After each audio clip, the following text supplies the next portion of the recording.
우리가 5년째 이렇게 매년 행복지수를 발표를 하고 있습니다. 그러면서 이게 행복지수 향상을 시켜야 된다고 많은 주장을 하고 해왔습니다만 역대 최저로 올해 5.46 그러니까 10점 만점으로 했으니까 100점 만점으로 환산을 한다면 55점, 54.6이니까 반올림에도 55점 낙점입니다. 낙점. 이런 상황이 이제 펼쳐지고 있습니다. 이 행복지수라는 것이 본격적으로 우리에게 소개된 게 2002년경입니다. 그렇게 오래되지는 않았습니다만은 영국의 심리학자 로스웰과 인생상담사 코언이라는 사람이 2002년에 몇 가지, 한 5가지 정도를 가지고 지수를 만들어냈습니다. 저희들도 이제 이런 것들을 토대로 해서 또 유엔 산하에서 만든 행복지수 항목들을 조사를 하고 해서 그런 뭐 조사를 어떤 데는 뭐 수십 가지를 지수를 나열하기도 하고 또 어떤 데는 뭐 간략하기도 하고 있었습니다. 저희들은 10가지로 축약을 해서 지금 5년 동안 조사를 하고 발표를 하고 있는 상황입니다. 그래서 이제 지수 발표만이 목적이 아니라 궁극적으로 우리 모두가 행복하고 흔히들 얘기하는 좋은 세상을 만들도록 좀 기여를 해보자 하는 취지로 이 포럼이 이어지고 있는데 그렇게 하려면 이 민간에서 하는 게 한계가 있다는 판단이 들어서 여러분 잘 아시다시피 현 대통령께서 다행히 행복을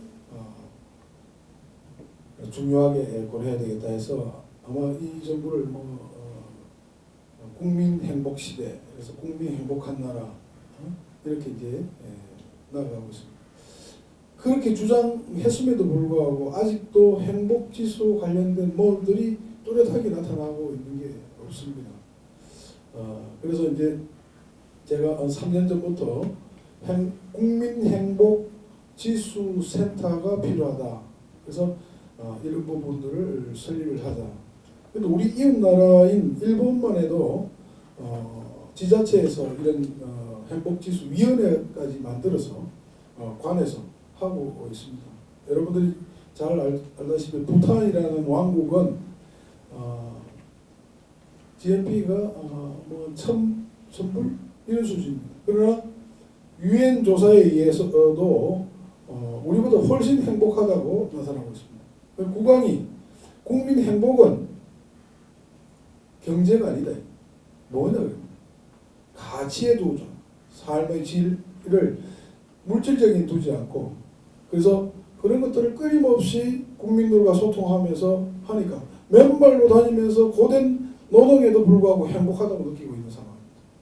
그래서 물론 국민에게만 그걸 행복하라고 요구할 수는 없겠지만 이제는 무엇을 통해서 행복해질 수 있는가를 국가가 아젠다로 제시도 하고 관리도 해야 되겠다. 국민행복지수센터 하니까 어렵게 느끼는 사람들도 많습니다. 그게 아니라 우리가 정치, 경제, 환경, 노동, 복지 모든 수준의 행복을 우선으로 하는 정책을 입안한다면 어떨까?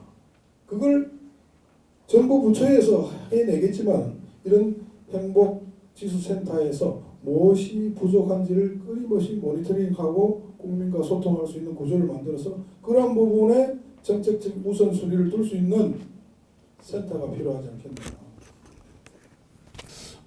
이런 노력들이 끊임없이 진행이 되고 또 앞으로 우리 정치 지도자들도 이런 것들을 좀 깊이 살펴서 국민 행복 향상을 위한 여러 가지 방안들이 마련될 수 있는 기회가 되기를 바라면서 간략히 기조 인사 말씀드리겠습니다. 감사합니다.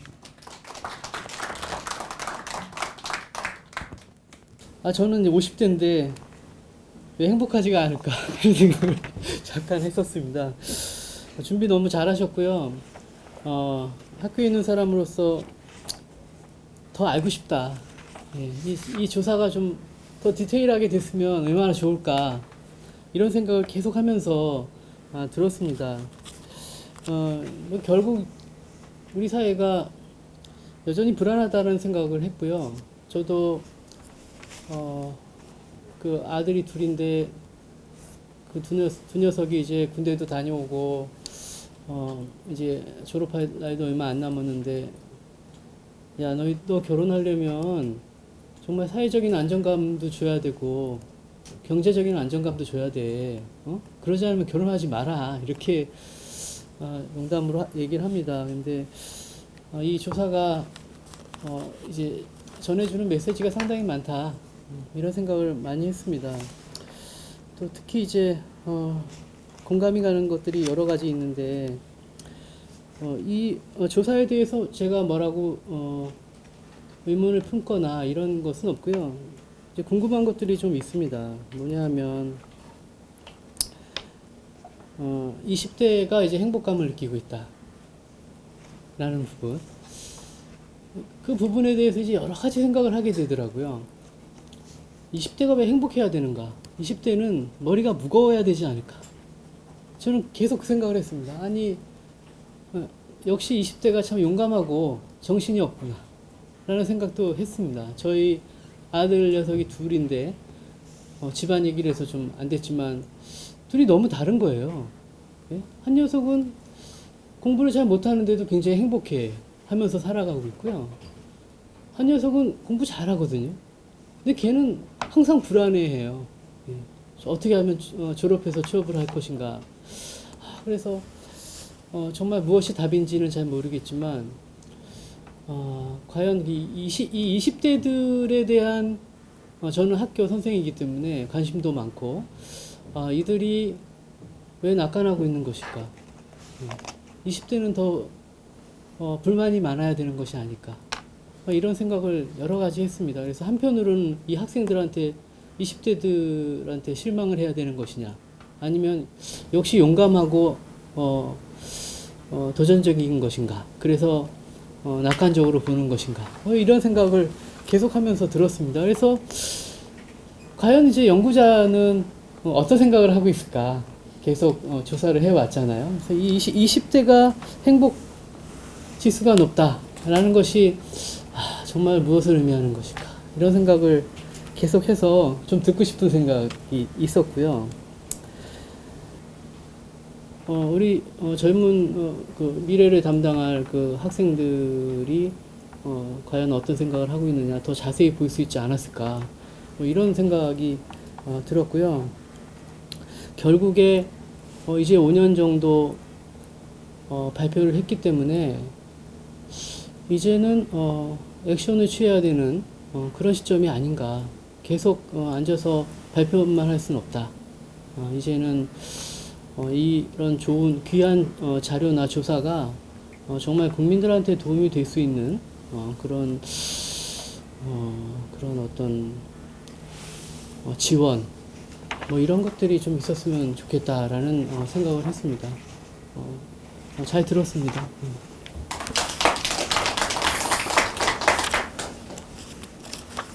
네. 그러면 이어서 이화영 교수님 토론을 듣도록 하겠습니다. 제가 전공하고 있는 이제 전공 분야가 커뮤니케이션 학이고, 커뮤니케이션 중에서도 미디어 쪽에 전공을 하기 때문에 그러한 관점에서 행복에 관한 얘기를 제 토론으로 좀 가름할까 싶습니다. 인간의 행복감이라고 하는 게 사실은 이제 상대적인 개념이죠. 행복하다 하는 거는 내가 정말 오늘 예를 들어서 아버지한테 용돈을 5만 원을 받아가지고 행복하게 막 집에 나왔는데 학교에 와보니까 친구는 10만 원 받았다고 그 얘기를 들으면은 괜히 이거 좀 뭔가 좀 내가 오늘 저녁에 뭐 쓸 돈이 모자라지 않나 등등 뭐 그런 생각을 하게 되는 것처럼, 이제 행복이라고 하는 건 상대적인 개념인데 우리나라의 국민들이 사실 이렇게 이제 올해 조사 결과가 평균 지난 5년 대비 떨어지는 것은 주위 환경을 관찰하면서 느끼는 상대적인 행복감이 결국은 떨어지고 있다 하는, 그거는 물론 경제적인 어떤 뭐 주거적인 등등 현실에 기반한 그런 상대성도 물론 있겠죠. 그렇지만 체감하는 데서 느끼는 상대성인데 이 인간이라고 하는 게 본래 그렇지 않습니까? 방금 말씀드린 그런 상대적인 예에서처럼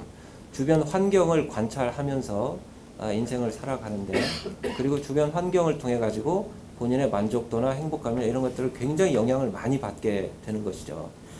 이 환경을 관찰하면서 살아가는 데 있어서 우리 개인이 직접적으로 직접 체험을 하면서 관찰하는 환경이 있을 수 있고, 그렇지 않고 적지 않게 현대 사회에서는 미디어를 통해서 이 환경을 관찰하면서 우리가 살아갑니다. 그러니까 이 미디어의 영향력이라는 것이 엄청나게 큰 것이죠. 그 결국 뭐냐? 우리가 인간의 기본 속성인 세상을 살아남기 위해서, 살아가기 위해서 주위 환경을 관찰하는데, 환경을 관찰하는 핵심적 기제가 지금 미디어가 되고 있단 말입니다. 그러니까 만약에 미디어를, 우리가 전체 미디어를 개인적으로나 또는 뭐 어떤 조직 단체적으로 그냥 완전히 이렇게 배제해버리는 그런 삶의 환경을 아마 만들고 우리가 거기에 노출된다면, 우리가 느끼는 인간의 그 만족도, 행복감 굉장히 많이 달라질 것이다라는 막연한 뭐 추측도 가능한 것이죠.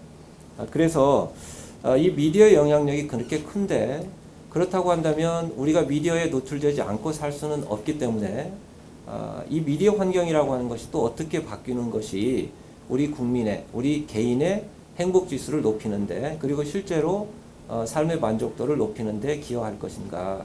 이런 고민이 우리 사회 전체적으로 많이 되어야 되겠다. 특히나 이제 미디어라고 하는 부분은 이 사회를 구성하는 여러 체계, 시스템 중에 하나의 하부 시스템이지 않습니까? 뭐 우리 사회에는 뭐 정치도 있고 경제 분야도 있고 뭐 여러 분야가 있지만, 미디어, 좀 더 구체적으로 하면 언론이라고 하는 이 하나의 하부 시스템이 제대로 작동해야 된다라는 측면이 이 행복 지수와 굉장히 밀접한 연관이 있다라고 그래서 저는 보고 있습니다.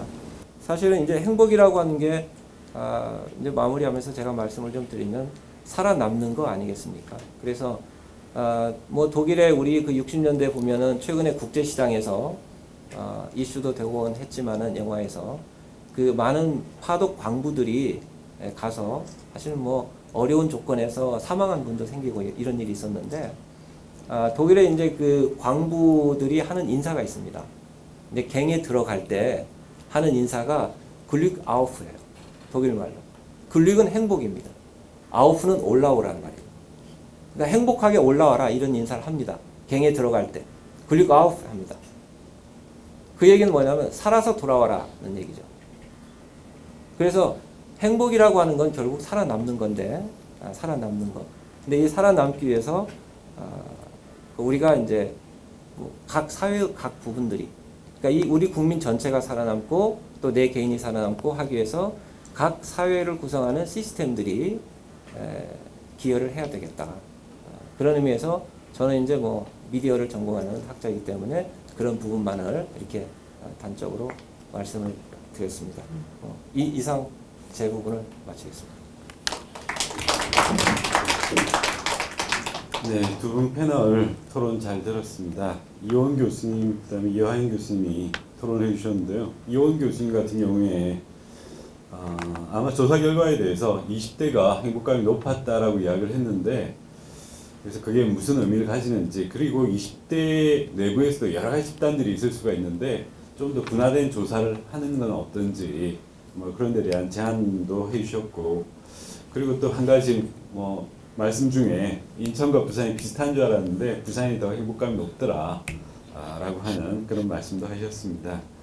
그리고 이화영 교수님 같은 경우에 행복이라고 하는 게 굉장히 상대적인 개념인데, 상대적이라고 하는 건 주변과 나를 비교해서 행복하냐 안 하냐 뭐 이렇게 판단하게 되는데, 그 주변 환경을 갖다 이렇게 보여주는 창이 미디어이고, 그래서 미디어가 제대로 된 역할을 갖다 하는 것이 아마 행복감을 높이는데 굉장히 중요하다라는 그런 말씀을 해주신 것 같습니다. 네, 토론해주신 두 분 교수님이 너무 좋은 말씀들을 많이 해주셨고요. 감사드리고요. 제가 뭐 첨언해서 더 이상 말씀드릴 건 크게 없을 것 같긴 한데, 제가 발표를 하면서도 말씀드렸던 것처럼 20대의 그런 아주 높은 행복 지수 같은 경우에는 저도 개인적으로 좀 이렇게 의구심을 많이 가지고 있었던 부분이었습니다. 특히 뭐 올해 들어서 뭐 3포 세대를 넘어서 M포 세대라고 하면서 20대들이 거의 삶의 희망이 없는 이런 식으로 언론에서 이렇게 포장되어지는 부분들이 있었는데요. 뭐 저 역시 20대가 아니다 보니까 요즘 20대들은 굉장히 불행하다고 느끼나 보다, 되게 불쌍한 애들이 있구나 하고 생각하고 있었는데, 오히려 진짜 조사를 해서 뚜껑을 열어보니까 너무너무 행복한 사람들인 거예요. 그래서 저도 왜 이럴까 고민을 많이 해봤는데, 저희 조사뿐만 아니라 뭐 다른 그 현대경제연구소라든가 뭐 다른 그 리서치 조사에서도 연령 중에 20대가 가장 행복한 세대로 나온다고 합니다. 최근에 그 조사한 건을 올해 8월 달에 조사한 현대경제연구소의 행복감 조사에서도 20대가 제일 행복하다고 나왔었거든요. 그래서 이게 정말 이화영 교수님 말씀처럼 언론에서 그런 20대의 불행을 좀 너무 포장하고 과대평가하고 있는 게 아닌가 하는 그런 생각도 제가 조금 했었고요. 그리고 이처럼 사실 그 직접적으로 인간이 경험할 수 있는 환경은 제한적이다 보니까 다른 사람들과 비교를 하는, 혹은 다른 사람들에 대한 정보를 얻는 게 미디어의 역할이 참 큰데, 이러한 것들이 제가 실생활에서도 정말 그 주변에 20대가 없다 보니까 20대의 그런 행복감을 너무 과소평가하고 있었구나라는 걸 이렇게 체감하는 계기가 돼서 좀 놀라운 경험이었습니다. 감사합니다. 두 번째 이제 발전은 우리 이준호 교수님께서 하시겠습니다. 정치 소통하면 좀 생각하는 게 개인적으로도 있습니다. 저는 유신 때 정치학을 시작을 했습니다.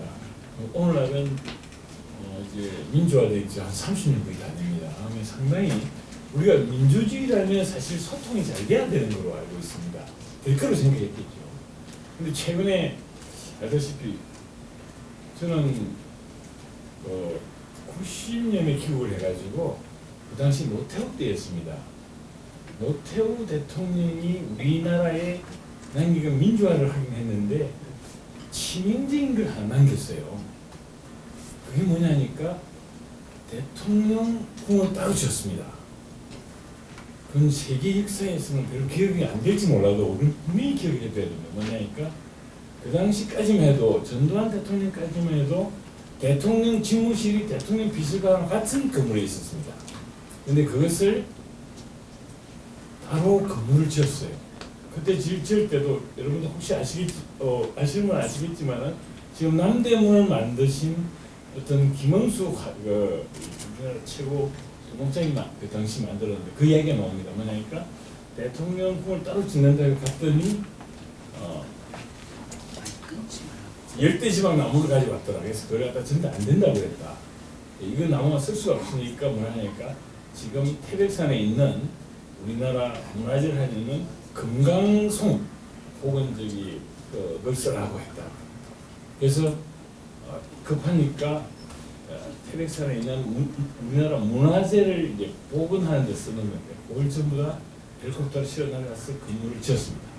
지금 오늘날 지금 그 결과는 어떻게 됐느냐? 지금 전 세계의 대통령과 국가 최고 지도자와 참모는 같은 빌딩 안에서 가장 가까이 밀집해서 가장 가까이서 일을 하고 있습니다. 한국의 대통령만은 대통령하고 집무실하고 비서실하고의 거리가 상당한 거리가 떨어져 있을 뿐 아니라 철장의 안을 갖고 있습니다. 그리고 기관 단총을 소지한 군인이 지키고 있습니다. 그럼 어떻게 되어 있습니까? 대한민국의 비서실장이 보통 비서실장이 대통령한테 결재를 받으러 가면 70대의 비서실장이 1층으로 내려갑니다. 내려가서 철장 앞에 가서 군인 앞에 지키는 앞에서 자기 신분증을 보여주고 통과를 해야 됩니다. 통과해서 100m, 200m 걸어서 대통령궁에 갑니다. 거기서 2층으로 다시 올라갑니다. 지치겠죠. 그 70대니까요. 그죠? 2층 올라가면은 대통령 집무실이 엄청 큽니다. 그럼 문을 열고 인사를 해야 되겠죠. 그지? 제가 왔습니다. 인사를 해요. 바로 앞에 가면 또 거리가 좀 있으니까 한 절반쯤 와서 다시 한 번 더 인사를 합니다. 그리고 대통령 앞에서 인사를 하게 됩니다. 3번에 걸쳐서 인사를 합니다. 그럼 70대가 100m, 200m 지나왔고 그걸 겪었고 와서 세 번 인사하고 나면은 결제를 뭐 했는지 기억이 나겠습니까? 대통령 비서실장이 대통령한테 가기가 이렇게 힘듭니다. 미국의 대통령, 세계의 대통령, 미국의 대통령은 대통령 집무실에 러빈스키가 사건이 일어나기 전에는 대통령 집무실에서는 어떠한 연애 편지는 쓸 수 있다는 말이 있었습니다만은 그쪽에서 뭐 여자와 그런 관계가 있을 수 없을까 할 정도로 가깝습니다. 나오기만 하면 바로 자기들 참모진에 둘러쌀 수 있습니다.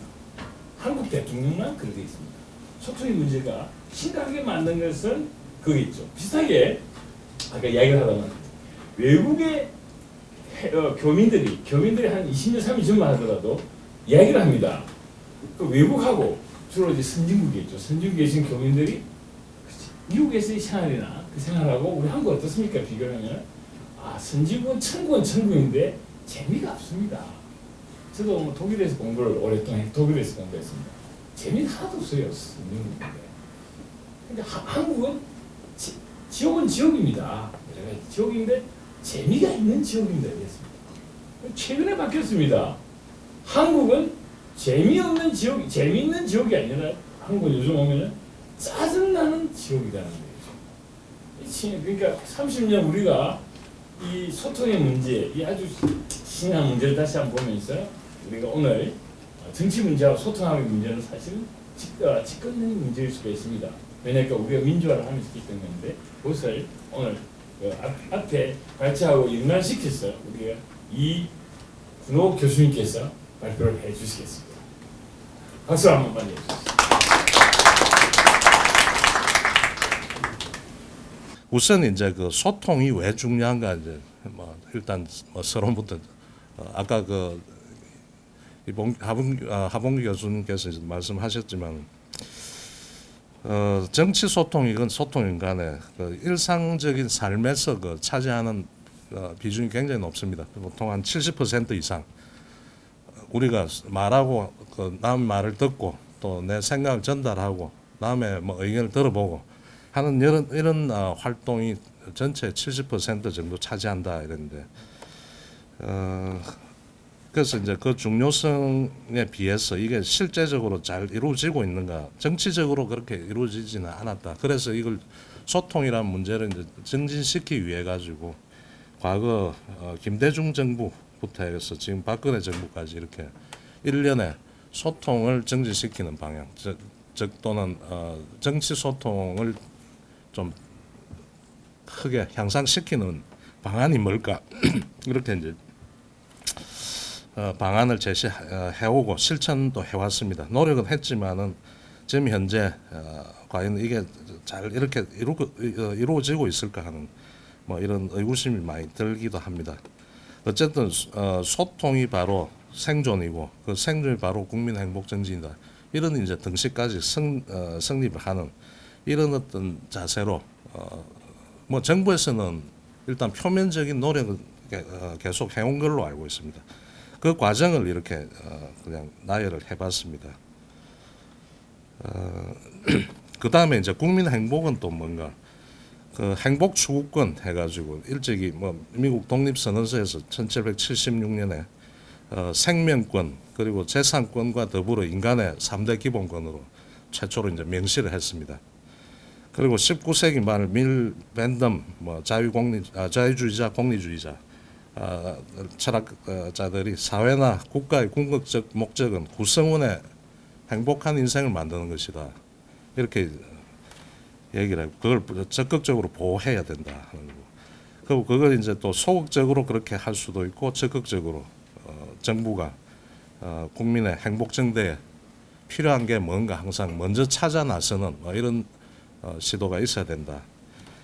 뭐 이런 이제 그 원칙론적인 정치와 국민 행복의 어떤 연결고리가 이제 지금까지 얘기가 되고 있습니다. 그래서 현재 정치 소통 및 국민 행복 관련 화두가 뭐냐? 그 뭐 한간에 많이 지금 나오고 있는 말들을 다 끄집어내봤습니다. 불통이다. 정치적으로 불통이다. 그리고 정치와 국민들 간의 불통이다. 이렇게 얘기를 하시고 또 뭐 혼용무도 뭐 교수 신문에서 교수들이 가장 이 해에 가장 적절한 특성을 나타내주는 사자성어로 이제 지목한 바가 있습니다. 그래서 아주 뭐 혼미하고 어둡고 멋이 좀 어설프다는 거죠. 그래서 뭐 확실한 바가 없고 앞으로 길이 안 보인다는 뜻입니다. 그 다음에 온수저청와 해가지고 중국의 시진핑 얘기한 내용입니다. 이거는 소통하고는 직접 관련이 없지만 국민 행복하고 오히려 관련이 지금 있다고 보고 우리 지금 나라 국민들이 겪고 있는 또는 가까운 미래에 이게 불씨가 될 수 있는 뭐 그런 좀 위험한 상황, 뭐 경제적인 것부터 해가지고 여러 가지 면에서 지금 좀 불확실성의 근간 또는 불신의 근간 또는 지금 위험성이 빠르게 안 닥치고 있고 서서히 느끼지 못하게 차오르는 거죠. 그래서 이걸 뭐 해석을 하자면은 따뜻한 그러니까 물에 개구리를 넣어놨는데 이게 서서히 온도를 올리는 거죠. 그래서 나중에 한 50도, 60도, 70도, 80도 돼버리면 이제 조용하게 그냥 가버리는 거죠. 그냥 익어버리는. 뭐 이런 위험성이 한국에 이제 도사리고 있다. 중국의 문제일 수도 있지만 지금 한국에 이런 문제가 닥쳐오고 있지 않느냐 하는 저 개인적으로도 굉장히 뭐 불길한 느낌이 든다 이렇게 생각을 하고 있습니다. 그래서 이것들을 서로 이제 연관시켜 보는 뭐 작업을 해봐야 되지 않겠냐 이렇게 그런 취지에서 오늘 발제를 맡게 됐습니다. 서두에 말씀드렸듯이 마지막으로 이제 개혁이란 말을 너무 남발하고 있지 않느냐 이거죠. 별다른 개혁 같지도 않은데 개혁이란 말을 붙입니다. 바꾸는 게 물론 개혁이긴 하지만 혁신적으로 아주 좋은 방향으로 아주 대규모로 바꾸는 게 개혁인데 지금 보면 뭐 법조항 하나 살짝 손대는 거 가지고 이제 개혁이다 그런 미명을 자꾸 갖다 붙이는 거죠. 그럼 국민들은 그 개혁이 뭔지 모릅니다. 법조문 하나 바꾼 거기 때문에 물론 그 여파가 클 수도 있겠지만 그래서 개혁이란 말을 많이 붙일수록 국민들은 피곤해합니다. 피곤해하고 아이고 이거 외워야 될 게 하나 더 생겼네. 내가 또 빠릿빠릿 대처해야 될 상황이 또 하나 또 생겼네. 그러면서 굉장히 괴로워한다는 거죠. 그래서 그거는 부작용이 굉장히 클 수밖에 없다. 좋은 것보다는 뭐 그런 이제 내용들을 이제 얘기를 할 수 있습니다. 뭐 두서없이 지금 정치 문제하고 국민 행복하고 막 엮으려고 제 나름대로 이제 노력은 했지만은 여기에 뭐 공감하시는 분들도 계실 거고 또 여기에 막 이거는 문제가 있는 또 내용이다 이런 얘기를 할 수도 있을 겁니다. 그거는 이제 토론하시는 분 두 분 말씀을 또 듣고 추가적으로 또 얘기를 이어 나가도록 하겠습니다. 예, 경청해 주셔서 감사합니다. 저도 뭐 전공도 아니고 그래서 조금 그갑니다만 제 전공적인 측면에서 아니고 또 뭐 그동안 학생들 가르치고 공부하고 했던 측면에서 조금 정리를 하다 보니까 이만큼 많이 정리해 버렸어요. 다 발표하려면 정말 5분 또 뭐 10분도 더 걸릴 것 같고 간략하게 말씀드리겠습니다. 먼저 이준호 교수님께서 뭐 그러니까 두서가 없다 이렇게 말씀하셨는데 이 제목에 두서가 있을 수 있는 발표를 하실 수 있는 분이 아마 있을까 이런 생각도 듭니다. 첫 번째 정치라는 말도 너무 큰 것 같아요. 학과가 있을 만큼. 두 번째 소통이라는 말도 너무 큰 것 같아요. 학과가 있을 만큼. 그 다음은 이제 시민이라는 개념, 국민. 그 다음 행복이라는 심리학적인 개념들.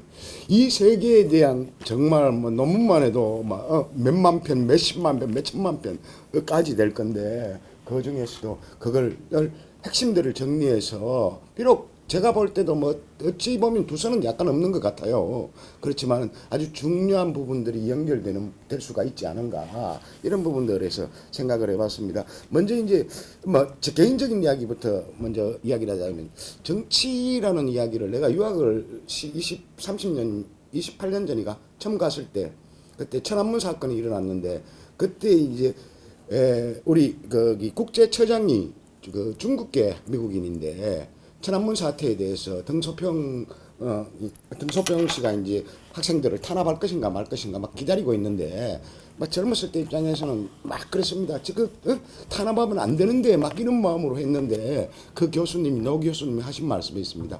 Politics was dirty. 정치는 더러웠다. Politics is dirty. 그러니까 정치는 더러운 것이다.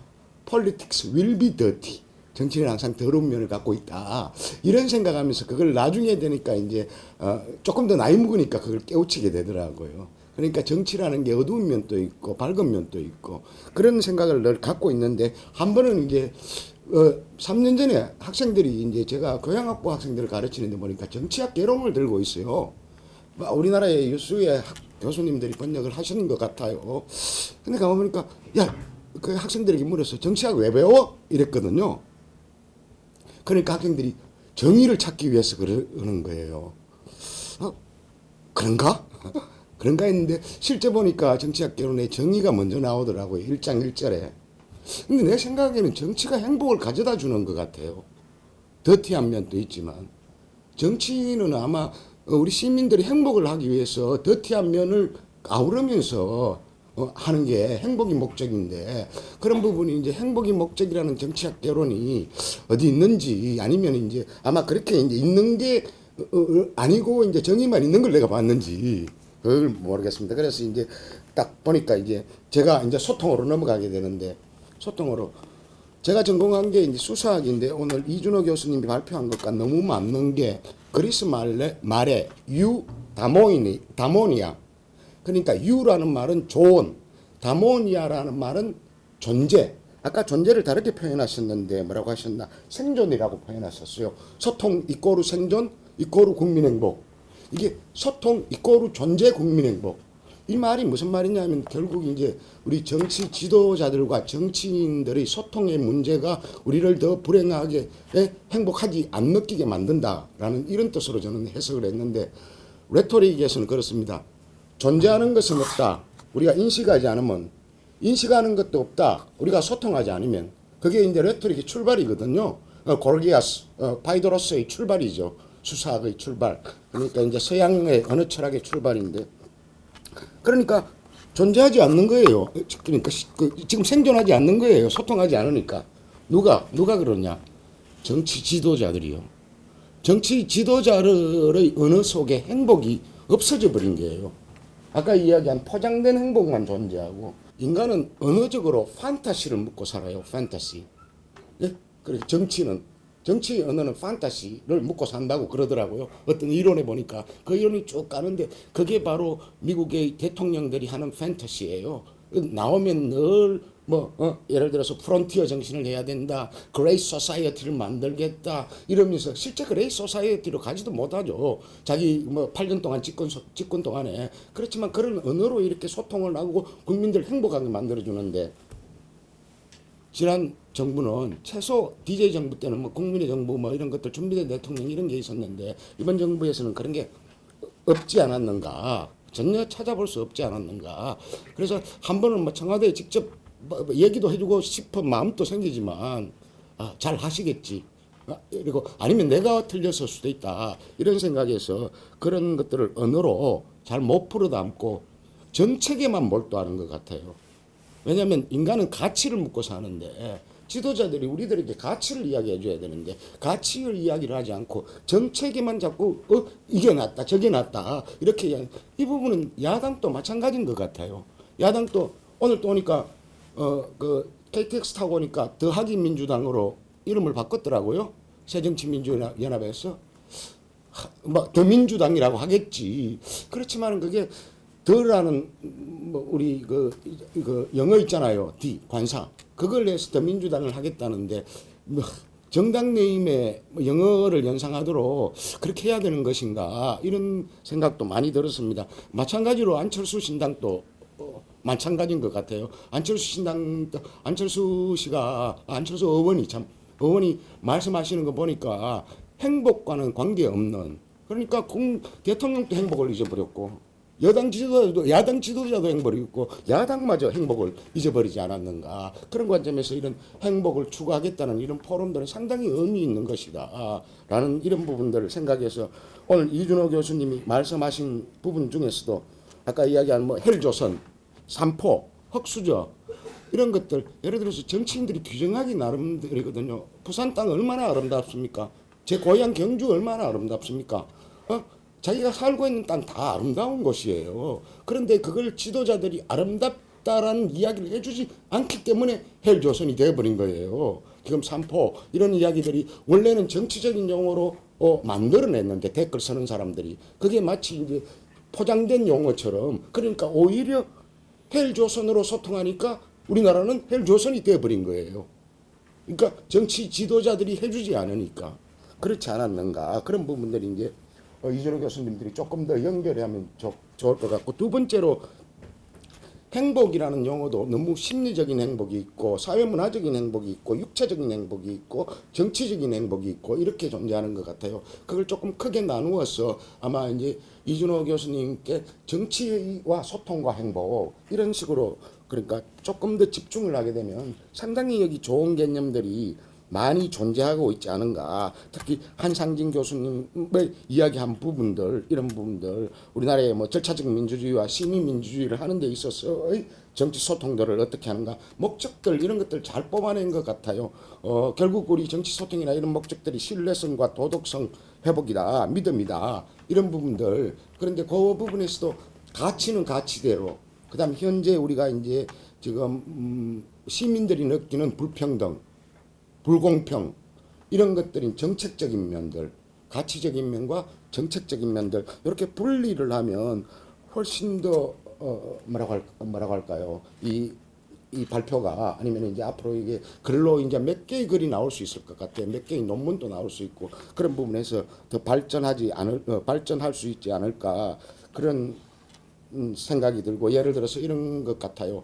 그러니까 내재적 심리관과 외재적 심리관, 미디어와 소통과 지도자 소통과 정치 간의 소통 이런 것들이 주는 행복 간의 연관관계. 아까 이화영 교수님께서 말씀하셨던 미디어가 그러니까 블릭 아웃풋이라고 제가 독일어로 들어서 빨리 못 알아들었는데 그렇게 말씀하셨던 것처럼 정치인들 간의 소통, 미디어가 주는 소통, 그다음 이제 정치 지도자와 시민들 간의 소통 뭐 이런 식으로 단계별로 아마 내가 하는 분류가 조금 더 미숙할 수도 있어. 그렇게 생각하면 보다 더 좋은 글이 되지 않을까 그렇게 생각합니다. 조금 말이 길었네요. 예, 한 2분 정도 길은 것 같습니다. 감사합니다. 예. 예, 정승학 교수님. 예. 1차 주제 발표에서 나왔듯이 20대들이 취업난이라든지 등등 어려운 여건에서도 그 행복지수가 높았다는 데 대해서 저도 좀 의문이 들었고요. 그래서 발제하신 이 교수님께서 포기하고 사니까 그럴 수도 있다고 하셨고 거기에 대해서 동감하면서도 20대 중에서도 20대 초반 같은 경우 이제 애들은 현실에서 좀 모른다든지 그 낙관적인 아직도 그런 장밋빛 비전을 가지고 있지 않았나 그런 생각이 좀 들었고요. 그리고 1차 주제 때 이화영 교수님께서도 말씀하셨던 그 언론의 보도 태도라든지 최근에 SNS 문화가 너무 또 자극적으로 흘러갔기 때문에 해외 조선인이 흑수저론이니 뭐 N세대, N폭이니 등등해서 그런 게 계속해서 확산되고 그런 침체된 경제 상황과 함께 그 국가의 그런 청년 문화가 좀 부정적으로 흘러가지 않나 그런 견해를 갖게 됩니다. 그리고 그 발제에 나왔던 것처럼 이제 낮은 행복감의 원인으로 국가 발전의 한계라든지 전 근대적인 정치 관행 등 그 한상진 교수님이라든지 다른 정치학자들께서도 이제 지적하셨는데 이런 그 정치 체제에 대해서 그 대선 결과에 따라서 대통령이 바뀌어가면 교육제도 최근에 로스쿨 그 논란에서 보셨듯이 이런 국가의 대계이자 100년 대계라고 볼 수 있는 이런 것들이 이제 흔들고 있는데 이렇다면 이제 이 발표가 정치적인 뭐 현실을 다룬 그 주제라기보다는 행복을 다룬 주제이지만 제 생각에는 개헌이라든지 이런 정치 체제의 변화에 대해서도 한번 생각해 볼 필요가 있지 않나. 그리고 특히 사회를 보시는 이제 하범규 교수님께서 정치학자시니까 발제하신 이 교수님과 그 사회를 보신 하 교수님의 견해를 좀 여쭙고 싶은 생각이 좀 들었습니다. 그리고 또 발제 주제 중에 7개국 국회의원들이 이제 자국 정치 체제에 대한 소통 능력 설문조사하니까 우리 한국이 제일 낮은 50점 미만이 나왔던데, 제 경우만 봐도 초등학교 때부터 제대로 된 토론 교육이라든지 소통 문화를 제대로 배운 적이 거의 없었고, 이제 학부 시절에 스피치라든지 그 한두 과목 배운 거 말고는 없었습니다. 그래서 저도 강의를 하면서도 배운 적이 제대로 없는데 스피치라든지 커뮤니케이션 스킬을 어떻게 가르칠까 고민했던 적도 있습니다. 그래서 이런 데 대해서 이제 소통 문화를 어떻게 활성화시킬까, 소통 교육이 필요하지 않나 그런 생각이 들었고, 또 옆에 토론해 주신 이상철 교수님께서 소통학회 회장도 하셨고, 그 토론이나 이런 데 대해서 또 전문가시니까 이제 말씀을 여쭙는 김에 그런 견해에 대해서 여쭙고 싶은 생각이 들었고, 또 박 대통령께서도 소통 능력에 대해서 좀 불만이 있는 분들이 또 많지 않나 싶어서 대통령 회의 대통령 수석 장관들 앉은 그 회의 대수비라고 그러더라고요. 줄여서 거기서도 보면은 대통령께서 이제 지적을 많이 하시고 훈계하는 모습 비치니까 대통령 지지하지 않는 야당이라든지 쪽에서는 비판을 많이 하더라고요. 소통이 부족하다든지 훈계 지적질 어린 청년들은 그렇게 얘기를 하던데, 그런 문화도 최근에 이런 소통 문화의 부재, 지금 다루고 있는 정치 소통이 되지 않는 그런 그 사례가 되지 않나 이런 생각이 들었고, 저는 그 소통 교육이라든지 소통 문화 어떻게 하면 활성화시킬까, 그거에 대해서 좀 더 심도 깊은 논의가 좀 있었으면 좋겠다는 생각이 들었고, 그래서 소통 교육을 교과 과정에 초등학교 때부터 좀 더 강화시켜야 될 필요가 있지 않나 이런 생각이 들었고요. 결론적으로, 그리고 말씀이 나온 김에 그 정치 제도 개혁 문제라든지 거기에 대해서도 사회자 교수님, 하 교수님과 발제 이 교수님, 그리고 소통 교육에 대해서 이상철 교수님께 각각 여쭙고 싶습니다. 예, 이상입니다. 우리 먼저 이제 간단하게 우리 두 분께서 말씀하셨는데, 제가 정리를 한다면은 이상철 교수님께서는 두서없는 연구했는데도 그게 아니다 이렇게 했었습니다. 그러겠죠. 두 번째는 개념학, 워낙에 그 전공을 가진 개념학적 인식론적 분석을 또 해주셔가지고 여러 가지 가치 문제라든가 생활이라든가 행복에 대한 그런 것도 다시 한번 이야기해 주셔서 감사합니다. 세 번째는 행복의 그 잠재력, 철학적 잠재력까지 이야기해 주시니까 이것을 암으로 정말 잠재력 있는 것으로 키워나갈 수 있을 것 같습니다. 두 번째는 정성학 교수님께서는 20대 특히 젊은이들의 반응에 대해서 좀 이야기를 해주셨고, 두 번째는 낮은 행복감에 대한 원인, 근데 세 번째는 발표자와 사회자인 저한테 개헌 문제라든가 소통의 문제, 소통 부재의 원인 같은 것을 한번 의견을 좀 말씀해달라고 하십니다. 이건 사실 좀 도전에 가까운 그런 고민입니다만, 제가 간단히 말씀드린다면은 한국의 문화는 솔직히 말해가지고 민주화는 됐습니다. 민주화는 돼가 제도적으로 되어 있는데, 아까 이야기했지만 우리나라는 대통령 중심제라고 부릅니다. 대통령 책임제 혹은 중심제라고 합니다. 왜냐하면 대통령은 권한이 막강하지 않습니까? 최근에 별로 막강하지 않다고 국회의원들이 더 하다고 그러긴 한데, 단임제고 중심제입니다만 대통령 책임이 전혀 없습니다. 무책임지죠 사실은. 왜? 대통령 잘한다 해가지고 하면 더 할 것도 아니고, 못한다 해가지고 쫓겨난 애도 없습니다. 무책임하겠죠 대통령. 한국 대통령께서 세계 최고의 대통령직입니다. 미국 대통령도 부러워한답니다. 미국 대통령 8년 하고 나면 팍싹 늙어요. 한국 대통령은 더 피부가 더 좋아진다는 소리 있습니다. 물도 제일 좋은 거 마시죠. 저 땅굴, 제3 땅굴에 가져온 물 가지고 마시고 제일 좋습니다. 그리고 아까 책임이 없죠.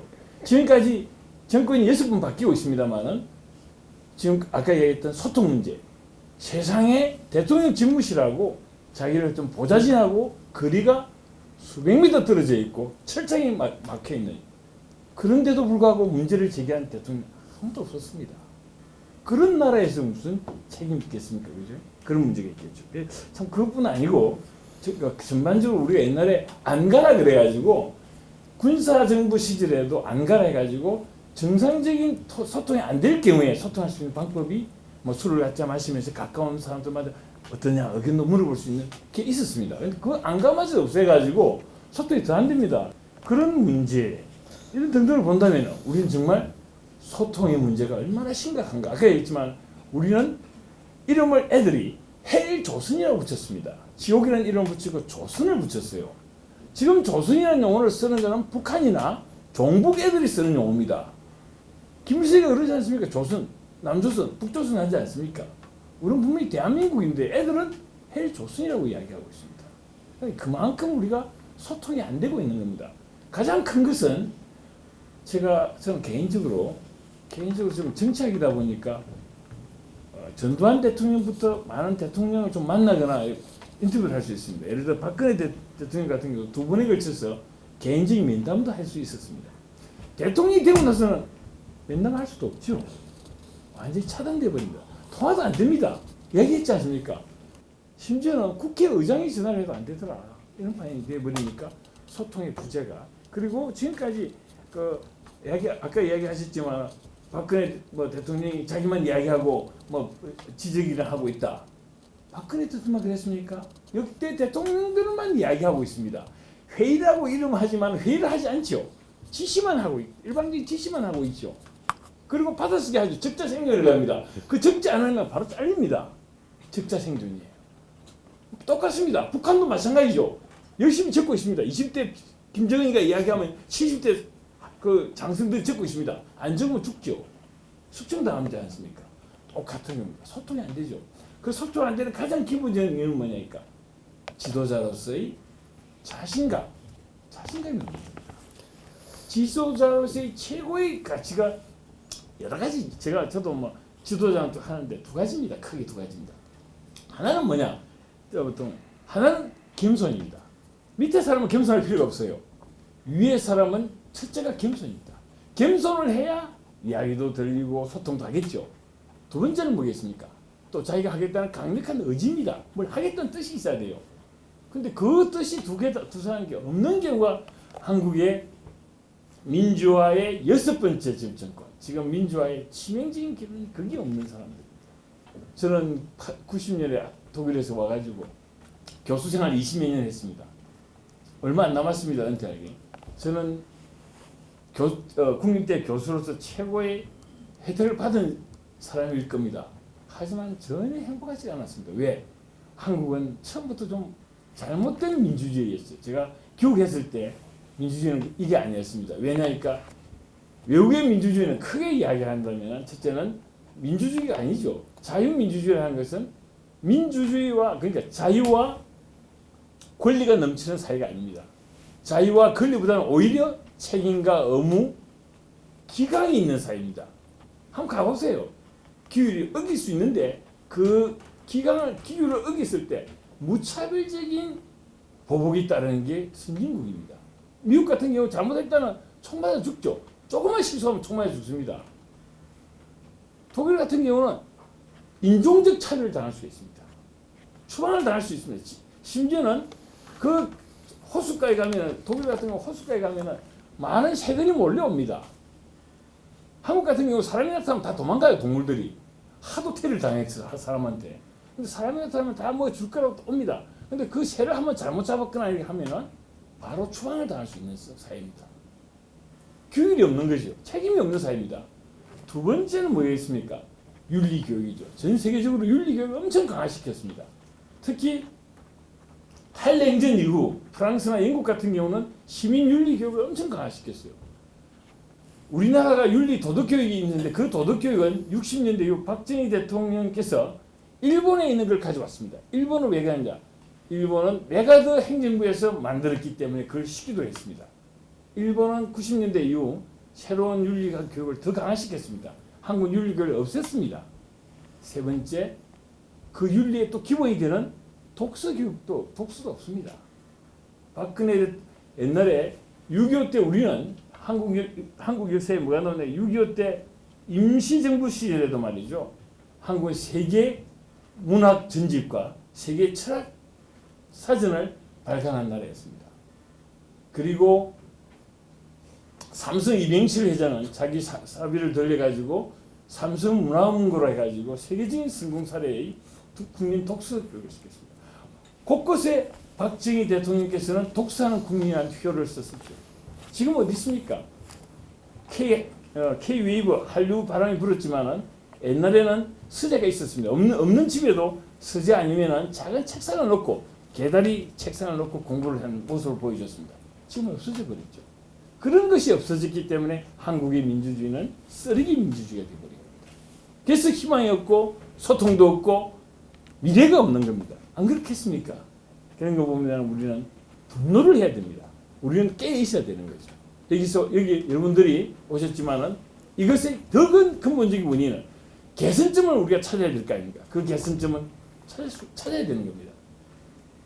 제가 너무 오래 또 하는 것 같아가지고 그렇습니다. 마이크를 오늘 넘어가는데 이 정도 하도록 하겠습니다.